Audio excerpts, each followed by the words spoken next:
पूरा नोट्स आप लोग के यूनिट का दे दिए हैं, देखे हैं ना सब?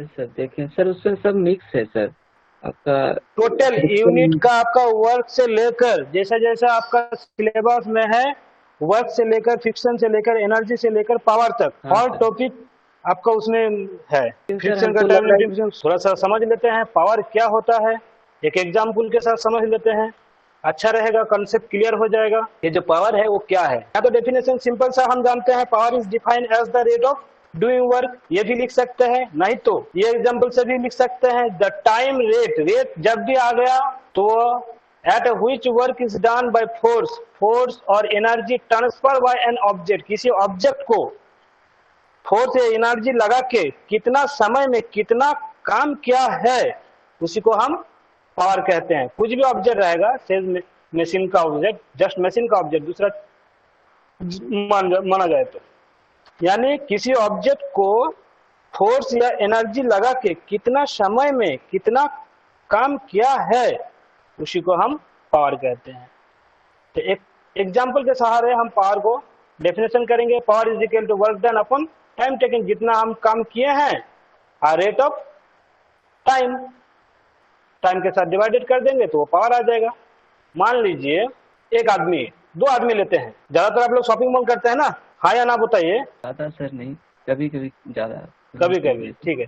आप मान लीजिए आप जा रहे हैं और उस जगह हम जा रहे हैं, हम आपसे ज्यादा बड़े हैं, ठीक है। मान लीजिए शॉपिंग मॉल से कुछ सामान आप खरीदे हैं और उस सामान को एक ट्रॉली में रखे हैं, ये आपका रहा ट्रॉली, यहाँ पर कुछ सामान है, बहुत सारा सामान आप है, ठीक है। इसका वेट मान लेते हैं कितना, 20 kg। ये आपका नहीं, ये मेरा है। हम इस ट्रॉली को मान लीजिए पार्किंग एरिया बाहर से लाते हैं, यहाँ पर है आपका क्या पार्किंग एरिया, यहाँ गाड़ी है मेरा, ये पार्किंग एरिया है, अच्छा से समझिएगा, ठीक है। अब बताइएगा लास्ट में क्या हुआ। ये पार्किंग एरिया है, यहाँ तक कोई दिक्कत नहीं है, वजन है 20 kg का है, डिस्प्लेसमेंट भी हम यहाँ से यहाँ तक आए कितना, 10 मीटर आए, 10 मीटर का डिस्टेंस पर एक पार्किंग था, यहाँ मेरा गाड़ी लगा हुआ है, यहाँ इसको लगा के हम लोग फिर चल जाएंगे। सेम वेट का फिर आप भी सामान की लिए हैं, वो भी आपका सेम वेट का है, कितना वेट है 20 kg। आपका भी 20 किलो वेट का सामान है, ठीक है। आप भी सेम जगह पर पार्किंग पर हैं, दोनों एक ही गाड़ी पर हम लोग चलेंगे, ओके, दोनों एक ही साथ हम लोग आएंगे। यहाँ पर आपका भी पार्किंग है और वो भी कितना है, डिस्टेंस 10 मीटर है। अब इसको जब हम पुश करते हैं, पुश करते हैं तो जितना हम मेरा वर्क करते हैं, वर्क इज इक्वल टू क्या हो जाता है, फोर्स इंटू टाइम। डिस्प्लेसमेंट होता है। जितना वेट का सामान है इसमें 20 kg, इसमें भी 20 kg है, तो दोनों का हम बराबर फोर्स लगाते हैं, ठीक है, दोनों को ही बराबर, इसमें भी उतना ही फोर्स लगाएंगे तो यहां तक लाएंगे, इसको भी हम उतना ही फोर्स लगाएंगे कि यहां तक आ जाए, यानी दोनों का वर्क डन जो होगा वो सेम होगा, आपका भी वर्क डन जो होगा वो सेम होगा, मेरा भी वर्क डन सेम होगा, लेकिन यहां से यहां तक आपको लगता है 4 मिनट, ओके, और हमको लग जाता है क्या 5 मिनट, आने में कितना समय लग जाता है, 5 मिनट समय लग जाता है, क्योंकि हम आपसे बड़े हैं, हम उतना हड़बड़ी नहीं करेंगे क्योंकि मेरा, लेकिन सामान का वजन जो है वो एकदम दोनों का सेम है, फोर्स भी दोनों का सेम लगा रहे हैं, डिस्टेंस भी दोनों का सेम है, सेम जगह पर हम लोग जा रहे हैं, तो पावर जो है किसका ज्यादा है ये चीज हमको देखना है। तो वर्क डन भी हम कर लेंगे, वर्क डन क्या होगा, फोर्स के बराबर होगा, मतलब सामान जो है इसका 20 kg है और डिस्प्लेसमेंट 10 है और टाइम लेकिन दोनों का क्या है, अलग है। तो वर्क डन क्या होता है, फोर्स इंटू डिस्प्लेसमेंट होता है। पावर क्या हो जाता है, देखिए आपका पावर है कितना, आपका पावर है वर्क डन किए हैं इसको ले जाने के लिए कितना, 20 किलो को हम ले जाने के लिए पावर वर्क डन किया है 20 इंटू मान लीजिए 20 इंटू 10 बटे कितना हुआ 4, यही ना होता है वर्क डन बटे टाइम, वर्क डन बटे टाइम। तो यहाँ कैलकुलेशन करके कितना होगा 5 हो गया, यानी 50 वाट आपका पावर लगा। और मेरा देखिए कितना लगता है 20 इंटू 10 बाई 5,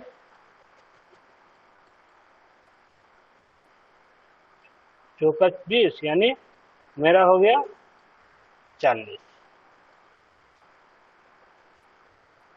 मेरा पावर हो गया कितना 40, और आपका पावर कितना हो गया। अब बताइए दोनों सेम था, दोनों का वेट सेम था, लेकिन पावर किसका ज्यादा है, आपका ना मेरा, मेरा सर। आपका पावर ज्यादा है, क्यों, क्योंकि आप टाइम कम लगा है। टाइम कम लगा है इसलिए आपका पावर ज्यादा है। आपका पावर ज्यादा होने का कारण यह है कि आप यंग हैं, हम थोड़ा बुढ़ापे में आ गए हैं, इसीलिए हम टाइम ज्यादा लगाते हैं, है कि नहीं। यानी टाइम पर ही डिपेंड करता है सब कुछ, पावर जो है वो टाइम पर ही डिपेंड करता है।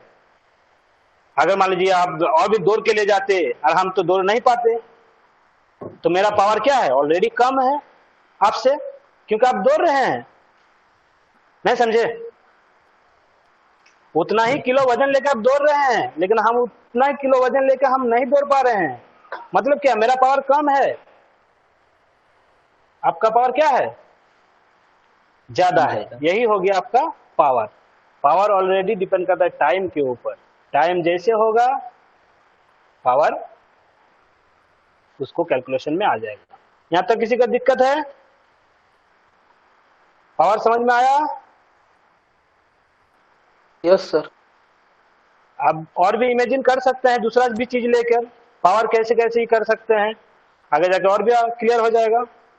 तो पावर का ये हो गया फॉर्मूला, इसको आप नोट्स कर सकते हैं, नहीं तो समझ गए ना। Yes sir.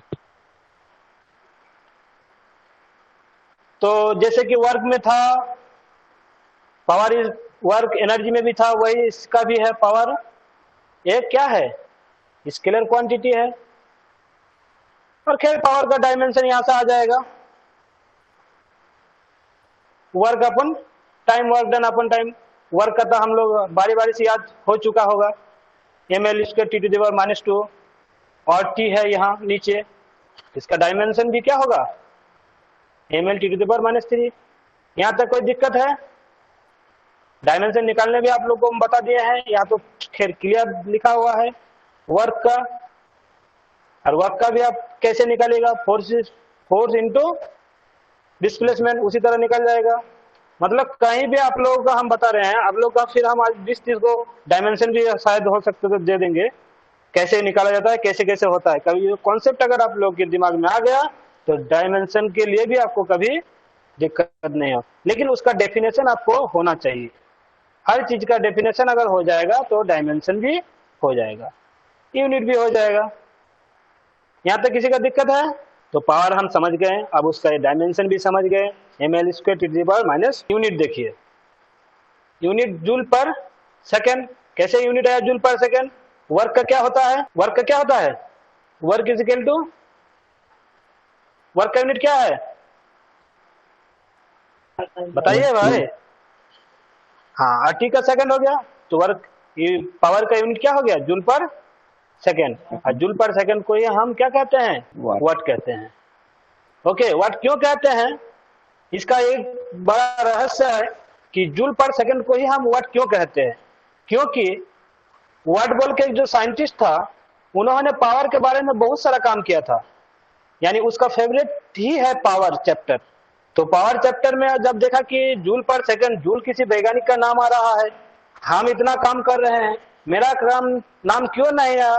तब जाके उन्होंने संशोधन किया और वो जूल पर सेकंड को वाट में कन्वर्ट कर दिया, तभी जाके उसका पावर का जो यूनिट है वो वाट हो गया। इस वाट जो साइंटिस्ट है उसको खाली रेस्पेक्ट देने के लिए ही ये यूनिट उसको लगाया गया है। सब अपना अपना है, न्यूटन का भी वही हाल है, सब अपना अपना साइंटिस्ट का अपना अपना यूनिट के बारे में ये है। इसीलिए पावर जो काम किया है तो उसको भी तो कुछ रेस्पेक्ट होना चाहिए, इसीलिए उसको भी जूल पर सेकंड को ही। कभी कभी देखिएगा क्वेश्चन पेपर में आ जाता है पावर का यूनिट वाट नहीं रहता है। आप लोग दिमाग में बैठा है कि सर ये तो वाट कहीं नहीं दिया है तो कैसे होगा? तो वहां जरूर दिया रहेगा आपका जूल पर सेकंड, तब पेपर में वही लिखिएगा क्या, जूल पर सेकंड। यहां तक किसी का दिक्कत है? सीजीएस यूनिट में अर्ग पर सेकंड, अर्ग हम इसीलिए कह सकते हैं कि जूल का यूनिट अर्ग होता है ना पूरा। यस तो उसका भी पर सेकंड हो गया। ये इतना यूज होता है, इतना यूज होता है, बट एमकेएस यूनिट में जो केजी मीटर पर स्क्वायर सेकंड ये सब पावर में यूज नहीं होता। हम यहाँ रिलेटेड करके बना के रखे थे इसीलिए इसको हम लिखे हैं, बट इसका यूज पावर में, पावर को किलोग्राम से भी नहीं तोल सकते हैं, इसीलिए इसका यहाँ यूज नहीं होगा। यहाँ पे किसी का दिक्कत है? और फुट पाउंड सेकंड में इसका यूज होता है। फुट पाउंड सेकंड में इसीलिए इसको यूज होता है, फुट पाउंड सेकंड में यूज होता है कब? जब देखिएगा 1 HP, हम सुने हैं ना 1 HP इजिकल टू कितना होता है? 1 HP इजिकल टू कितना? भूल गए हैं, बहुत अच्छा बात, भूलना चाहिए। हम बार बार कहते हैं क्लास कीजिए, भूलिए, ज्यादा माथा में रखिएगा तो हैंग हो जाएगा, इसीलिए भूलना भी जरूरी है। कोई बात नहीं है, सब भूलता है, अगर नहीं भूलते तो हम लोग पागल हो जाते। हर चीज को सीखना भी चाहिए, भूलना भी चाहिए, यही तो जिंदगी है। तो 1 HP इजिकल टू 4-6 वाट होता है। ये बारी बारी से आता है पेपर में, कंपटीटिव से लेकर क्लासरूम से लेकर हर जगह 1 HP इजिकल टू 746 यानी 740 वाट, याद रखिएगा ये, ठीक है। ये शॉर्ट क्वेश्चन में बारी बारी से आता है, कभी कभार दे देता है आपको। यहाँ हम दिखाते हैं, यहाँ जगह नहीं है, यहाँ दिखाते हैं 1 HP इजिकल टू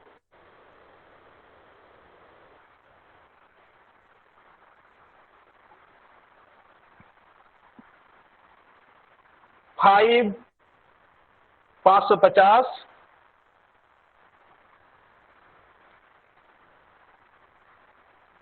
जैसा कि उसका यूनिट है फुट पाउंड पर सेकेंड, ये भी होता है। ये कभी सुने हैं?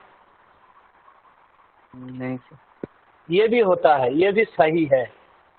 जैसा कि वहां पर हम बोले हैं, ये नहीं सुना है ना, ये भी होता है। इसी से आया है 746 वाट, तब जाके 1 HP वाट हो गया। यहाँ वाट है? वाट नहीं है। ये एक इंपॉर्टेंट है, ये भी आता है। ये भी अगर मान लीजिए पेपर में आ गया तो यहाँ ऑप्शन रहेगा एक नंबर क्या, 1 HP बराबर वाट अगर दिया रहेगा तो यहाँ पर भी आपका ऑप्शन रहेगा 550 PAF पर सेकेंड, एक नंबर हो गया।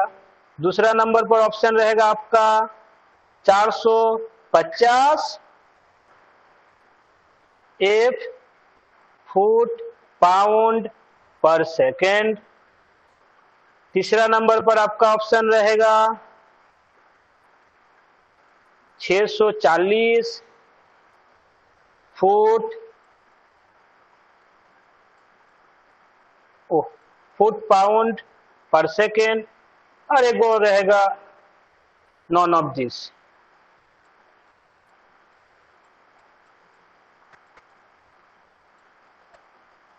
यहां क्या हो सकता है? अगर कैलकुलेशन में वर्ड देके अगर लिख दिया, आपका लिख दिया क्या, फुट वाट फुट पर सेकेंड, फुट पर सेकेंड, तब आपका आंसर ये होगा। कंफर्म ये एक नंबर आपको मिल गया। अगर वहां लिख दिया ये चीज नहीं, ये चीज नहीं लिखा रहेगा, सिर्फ व्हाट लिखा रहेगा, तो आंसर हो जाएगा ये। समझ में आया? Yes sir. क्यों Yes, बताइए तो?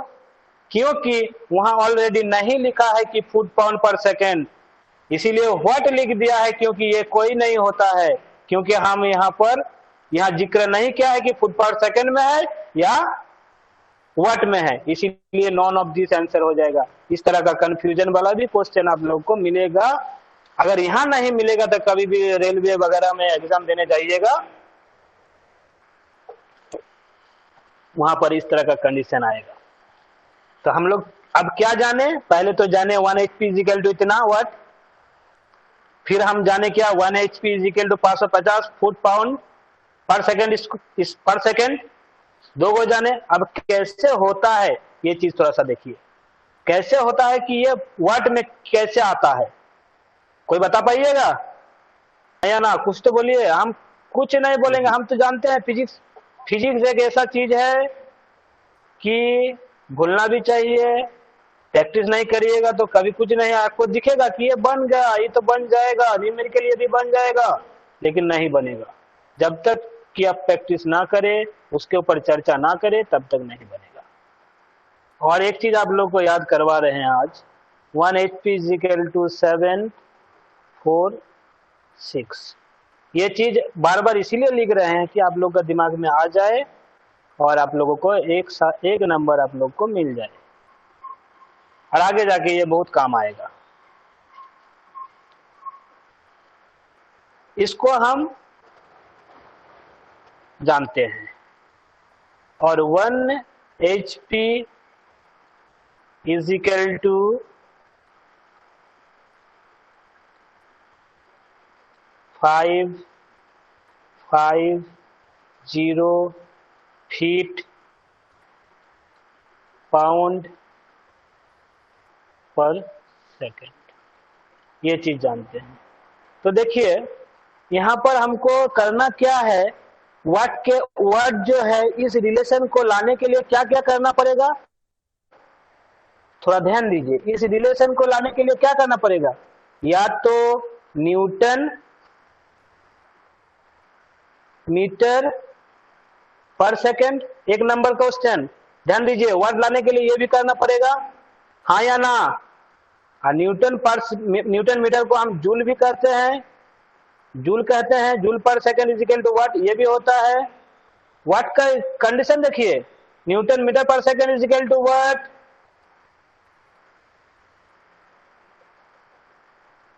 Joule per second equal to watt, ये सब कंडीशन देखिए तब जाके आएगा। यहां तक किसी का दिक्कत है? वाट के लिए न्यूटन मीटर पर सेकेंड इसको लिख सकते हैं, हाँ या ना? इस तरह का रिलेशन थोड़ा सा ध्यान दीजिए, नहीं तो फिर नहीं होगा। और वाट को हम जूल पर सेकेंड लिख सकते हैं, यानी जूल पर सेकेंड और न्यूटन मीटर पर सेकेंड दोनों क्या है? बराबर है, हाँ या ना? दोनों बराबर ना है, दोनों का यूनिट बराबर है, क्योंकि दोनों को ही कन्वर्ट हम वाट में कर रहे हैं। तब हम यहां देखिए, यहां फीट को क्या करेंगे? फीट को न्यूटन में, फीट को मीटर में करेंगे, पाउंड को किस में करेंगे? पाउंड को नापा जाता है न्यूटन से, न्यूटन करेंगे, उसके बाद पर सेकेंड होगा, तब आएगा क्या? तब आएगा वाट। यहां तक कुछ समस्या? पाउंड कब हम लोग यूज करते हैं? जब बाजार में बर्थडे मनाते हैं और केक खरीदते हैं, तब बोलता है कि इतना पाउंड हमको केक चाहिए, उसका यूनिट वही होता है क्या? न्यूटन होता है, याद रहेगा। अब देखिए हम कन्वर्ट करेंगे तब जाके ये आएगा किसमें? वाट में। यानी 1 HP इजिकल टू इतना होता है, तो 1 फीट इजिकल टू कितना मीटर होगा, ये तो सब जानते होंगे। 1 फीट इजिकल टू कितना मीटर?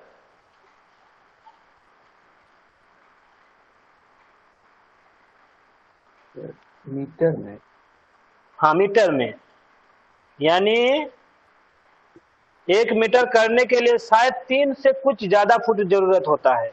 यानी 1 फीट के लिए आपका 3 से भाग देना पड़ेगा, यानी पॉइंट कितना आएगा मीटर में? 0, इसको नोट कीजिएगा, ठीक है, 0.3048 कैलकुलेशन किए हैं हम, इसको याद रखिएगा। ये हो गया आपका मीटर। यहां तक किसी का दिक्कत है? और एक चीज है, 1 पाउंड भी लाना होगा। 1 HP है तो इसीलिए 1 पाउंड भी करना होगा। 1 पाउंड को हम क्या करेंगे?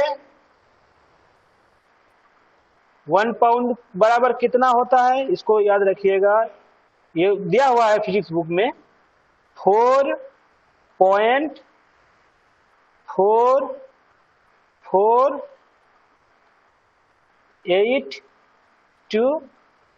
न्यूटन। और सेकंड तो सेकंड में रह गया, 1 सेकंड पर सेकंड तो सेकंड रह गया। अब यहां क्या कर सकते हैं हम, इसको 1 HP को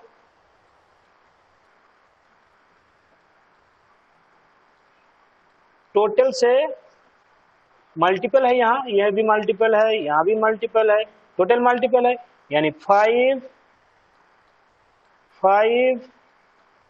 0 इंटू फुट में कितना है? 0.3048 इंटू गुना करके आपका आएगा 74, एक्यूरेट मान अगर कहा जाए 745 इंटू 6.9 न्यूटन मीटर पर सेकंड। यहां तक किसी का दिक्कत है?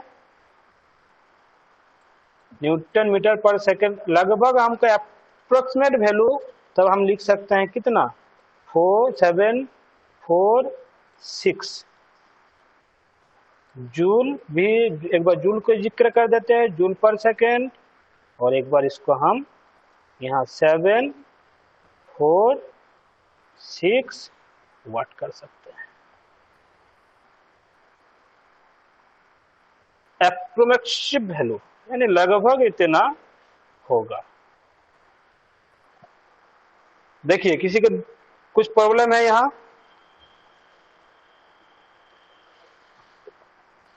मेरे पास कैलकुलेशन किया हुआ था, आप लोग कैलकुलेशन कर लीजिएगा। समझने में कहीं दिक्कत है?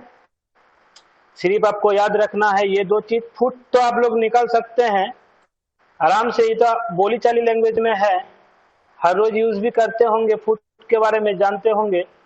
पाउंड तो कभी सुने हैं कि नहीं जानते हैं? केक खरीदने जाते हैं तो बोलते हैं कि नहीं? हाँ या ना बताइएगा। हाँ सर, बोलते हैं कि सर हमको इतना पाउंड का केक दीजिए। उसमें कितना केजी होता है सर?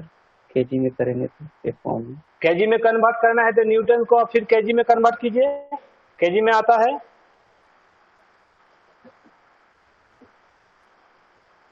तब जाके आपका आ जाएगा लगभग कितना, अप्रोक्स वैल्यू आ जाएगा आपका 1 पाउंड बराबर इतना न्यूटन होता है। न्यूटन को आप केजी में कन्वर्ट कैसे करते हैं? फोर्स लगता है, फोर्स का यूनिट न्यूटन होता है, वहां से आपको निकालना पड़ेगा। थोड़ा सा ये होमवर्क रहा, आप करके देखिएगा एक बार। इसको स्क्रीनशॉट ले लीजिए।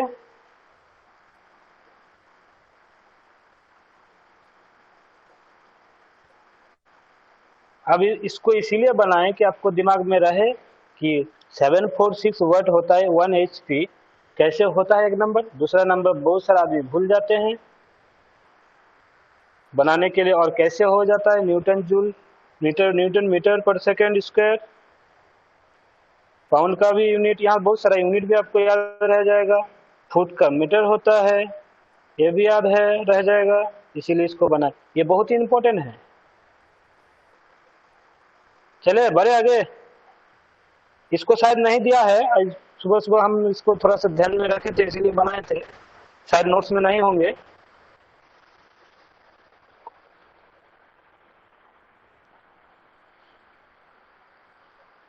बड़े आगे। Yes sir.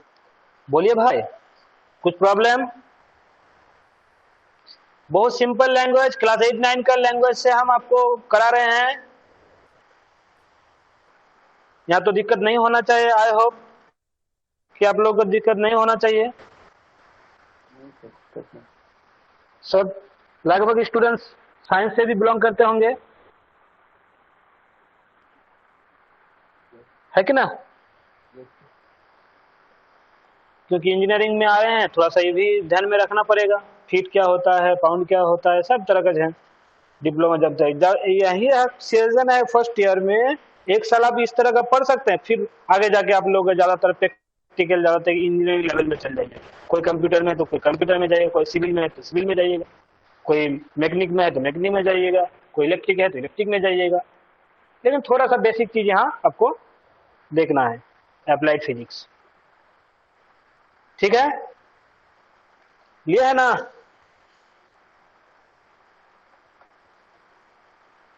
अब आते हैं पावर एंड वर्क रिलेशन। जो नया क्लास में है शायद इसको थोड़ा सा डिस्टर्ब लग रहा होगा, और जो पुराने हैं वो तो खैर कहना बहुत मुश्किल है, वो तो अच्छा है। चलिए, वर्क को हम फोर्स इंटू डिस्प्लेसमेंट में यहां तक एक बार आप लोग ईमानदारी से बोलिए, कोई दिक्कत है? जो क्लास किए हैं, जो नहीं किए हैं वो शायद कह सकता है कि दिक्कत हो सकता है, क्योंकि ये रिलेशन बता रहे हैं। पावर एंड वर्क का जो है आपका सिलेबस में है रिलेशन, इसीलिए रिलेशन को थोड़ा सिंपल लैंग्वेज में हम लाए हैं, उसको थोड़ा देखिए। यहां तक किसी का दिक्कत है? Work is equal to force into displacement is equal to newton metre is equal to joule is equal to KG metre square per second square. बोलिए किस लाइन पर कोई टर्म में दिक्कत है किसी का?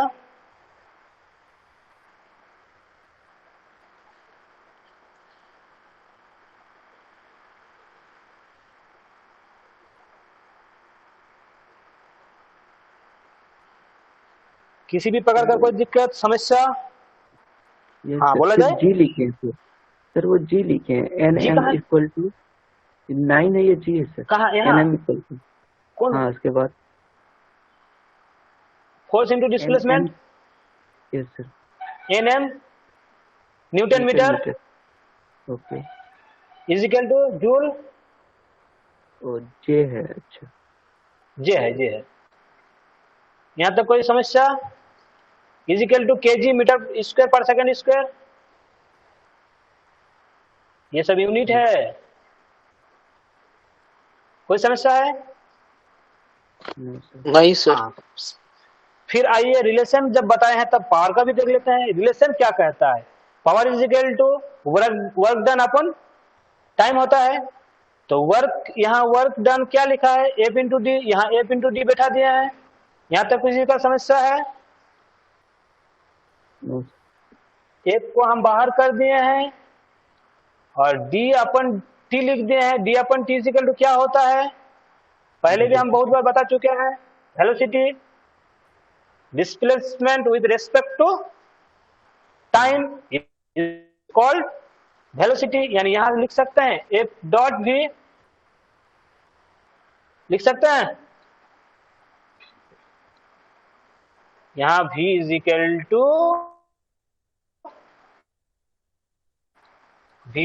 टू क्या?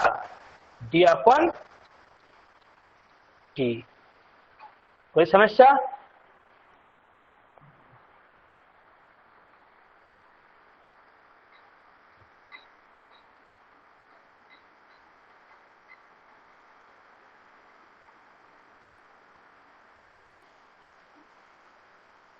और फोर्स को हम न्यूटन और वेलोसिटी को मीटर पर सेकेंड। यहाँ कुछ समस्या है? एकदम बेसिक है।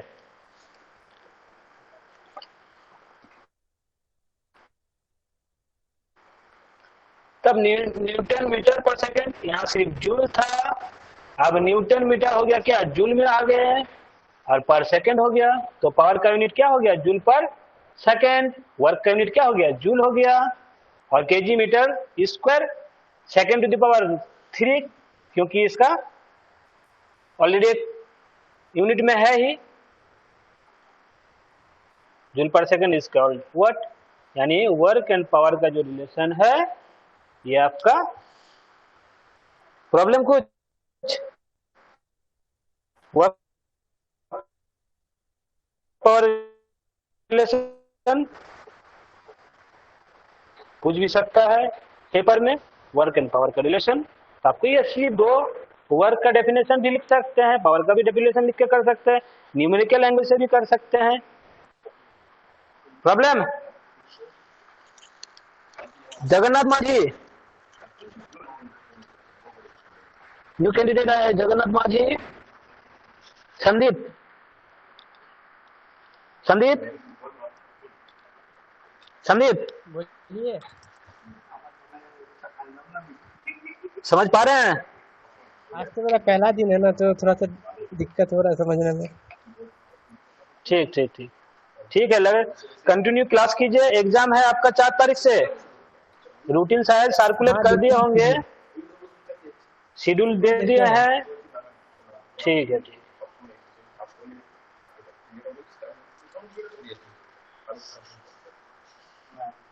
अब आते हैं डेफिनेशन व्हाट। छोटा छोटा चीज आप लोगों के पास लाए हैं। व्हाट का डेफिनेशन क्या होता है? If 1 joule of work is done bye a force in 1 second, इसका कहने का मतलब है कि 1 जूल अगर हम 1 सेकेंड में काम करते हैं तो उसी को हम व्हाट कह सकते हैं। Okay, 1 joule of energy transfer कर सकते हैं ऑब्जेक्ट के ऊपर 1 सेकेंड में, उसी को हम व्हाट कह सकते हैं। क्योंकि यहाँ फोर्स और एनर्जी का चैप्टर है, इसीलिए दोनों को ही लेकर हम कर रहे हैं। एक फोर्स लेके कर रहे हैं, 1 joule of work is done of by force in 1 second. इसका कहने का मतलब है कि 1 जूल काम हम 1 सेकेंड में करेंगे तो उसको हम व्हाट कहते हैं। क्लियर है? 1 जूल एनर्जी ट्रांसफर करेंगे 1 सेकेंड में तो उसको हम वन व्हाट कह सकते हैं। यहां तक दिक्कत है किसी का? नो। बोलिए भाई। यानी 1 सेकंड में अगर 1 जूल काम करे तो वह हो गया क्या आपका व्हाट कहलाए। 1 वाट इज इक्वल टू 1, ये तो एकदम याद रखिए, 1 वाट जो होगा 1 जूल पर सेकंड होगा। हर छोटा छोटा क्वेश्चन आज आपको पास गए हैं, यहाँ से छोटा छोटा न्यूमेरिक ऑब्जेक्टिव एमसीक्यू बन सकता है। सिर्फ आपका डिप्लोमा के लिए नहीं, आगे बढ़ने के लिए भी बहुत सारा चीज यहाँ आपको आज दिया गया है।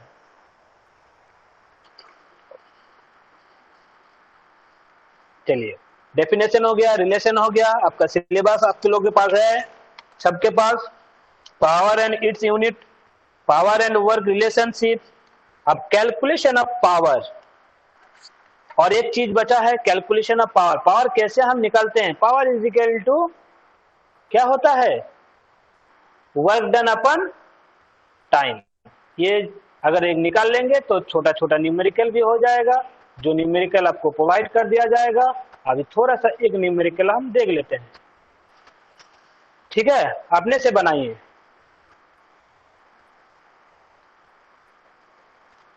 दिक्कत नहीं होना चाहिए। क्वेश्चन आपको स्क्रीन पर दिए हैं, देखिए, दिख रहा है ना question? Numerical problem on power. देखिए, थोड़ा सा ध्यान दे के बनाइए तो एक बार, एकदम बहुत छोटा सा क्वेश्चन है। ये 50 kg person run of the stair. हम आपको पोटेंशियल एनर्जी पढ़ा रहे थे, उस टाइम हम आपको बताए थे हैं कि एक स्टेयर पर कोई चढ़ रहा है, 50 केजी आदमी रन अप स्टेयर, स्टेयर पर जा रहा है कितना हाइट तक, 10 मीटर, 2 मिनट में जा रहे हैं। एक्सेलरेशन ड्यू टू ग्रेविटी, उसका एक भार होगा, हाँ या ना? एक्सेलरेशन ड्यू टू ग्रेविटी, नीचे की ओर एक भार होगा कि नहीं? जरूर एक भार होगा, mg। Yes sir. उसका जो है, उसका भार ग्रेविटी जो दिया है 10 metre per second square. Determine the power, आपको पावर निकलना है। क्वेश्चन समझने में किसी का दिक्कत है?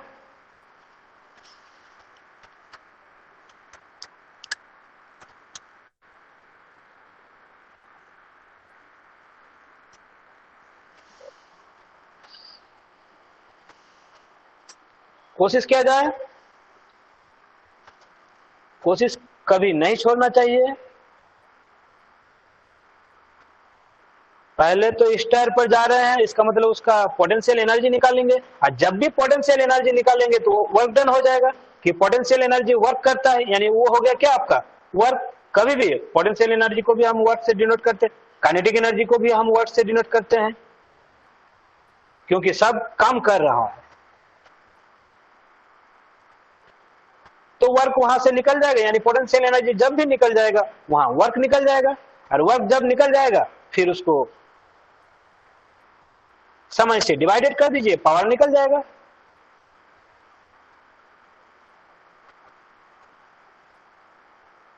कुछ प्रॉब्लम बनेगा भाई? सर पोटेंशियल एनर्जी तो निकाले 5000, इसका यूनिट हो पोटेंशियल जाएगा एनर्जी 5000। यूनिट क्या होगा? जूल होगा। सब चीज का यूनिट क्या होगा? पोटेंशियल एनर्जी यूनिट तो इतना बार पढ़ चुके हैं, यूनिट तो जूल ना होगा। हाँ सर, लेकिन ऐसे mg कैसे kg हो गया, हम लिखे थे kg metre per second square. क्या वो लिख सकते हैं कि जूल, वो भी तो एक यूनिट है, लेकिन यहाँ सिर्फ जूल वर्क करें तो जूल भी लिखने से आपको क्या है? आप न्यूटन मीटर भी लिख सकते हैं। उसके जूल इसीलिए लिखने बोले हैं, सुनिए, जूल इसीलिए लिखने बोल रहे हैं कि आगे जाके आपको दिक्कत ना हो, क्योंकि टाइम में यहाँ मिनट दिया हुआ है। अगर जूल लिखिएगा तो टाइम को भी कन्वर्ट करना पड़ेगा, किसमें? टाइम को कन्वर्ट करना पड़ेगा बाबू सेकंड में, तब जाके जूल पर सेकंड इज कॉल्ड होता है वर्ड, तब जाके आपका वाट में आंसर आएगा। थोड़ा सा यूनिट पर भी फिजिक्स में ध्यान देना पड़ता है। अगर ये गलत कर दीजिएगा तो फिर पूरा समूचा चीज ही गलत हो जाएगा। ये सर सही निकला, पोटेंशियल एनर्जी जो निकाले हैं 5000 जूल, सही है। पोटेंशियल एनर्जी mgh, m कितना है 50, g कितना है g 10 है, और mgh कितना है 10। ठीक है, ठीक है, इतना जूल हो गया। अब इसको टाइम को सेकंड में कन्वर्ट कीजिए और डिवाइडेड कर दीजिए। क्वेश्चन समझ में आ गया, मतलब आपको हो जाएगा। दिखा है? Yes sir. कुछ समझिए, ज्यादा नहीं, हम कह नहीं रहे कि आप पूरा ही समझ जाइए, कुछ कुछ समझ में आ रहा है ना? Yes sir. Okay okay.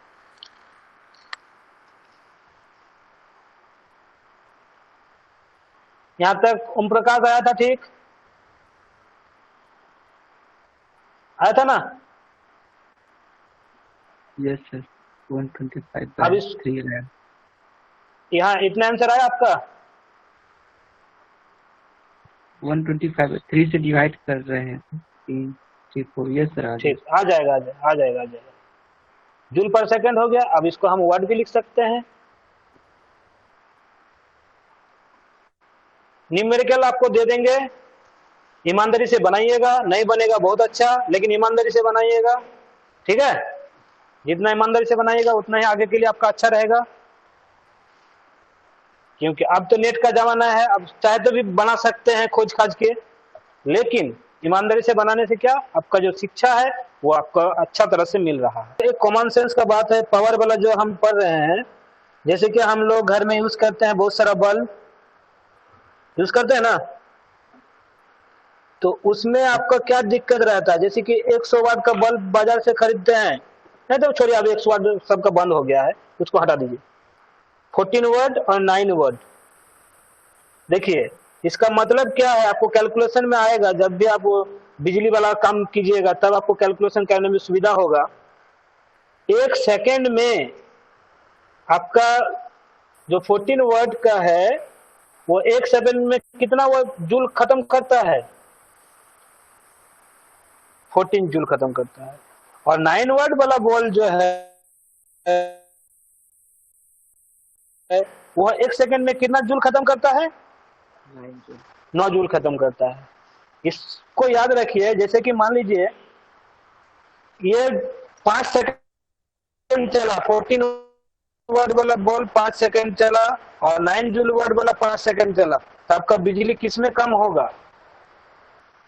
Obviously 9 word वाला में कम होगा, क्योंकि वो 9 वर्ड का है, तो 9 जूल खत्म कर रहा था। 14 जूल का था तो 14 जूल का खत्म। इसीलिए हमको उस पावर के सिस्टम में भी बॉल जो खरीदते हैं मार्केट से, उसको भी ध्यान में रखे बैठे इमेजिन कीजिएगा, काम आ जाएगा। इसको करने क्या हुआ है, देखिए मास लिखा हुआ है, टाइम लिखा है, टाइम को हम पहले कन्वर्ट कर दिए सेकंड में, 2 × 60 सेकंड कर दिए हैं। ग्रेविटी ऑलरेडी 10 दिया हुआ है, हाइट भी ऑलरेडी दिया हुआ है। मैथ में हम यहाँ से जा रहे थे ऊपर, यहाँ गए, यहाँ तक जाने में हमको कितना पोटेंशियल लगा, एनर्जी लगा? 500 जूल, 5000 जूल। यहाँ तक क्लियर है? अब उसको हम पावर में कम निकाल लिए, तो पावर निकालने तो कितना वाट पावर लगा? इतना वाट पावर लगा। उसका शरीर में इतना जूल पर सेकंड काम किया, तब जाके वो ऊपर उठा। बोला जाए? आप लोग भी कंटिन्यू क्लास कर रहे हैं, ठीक है?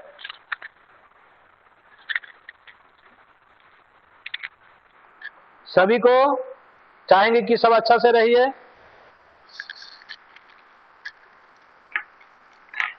आज का क्लास तो हम समाप्त करते हैं। आपका पूरा यूनिट खत्म हो चुका है, पूरा यूनिट का नोट्स हम भेज दिए हैं। कुछ भी प्रॉब्लम होगा तो कल कर सकते हैं।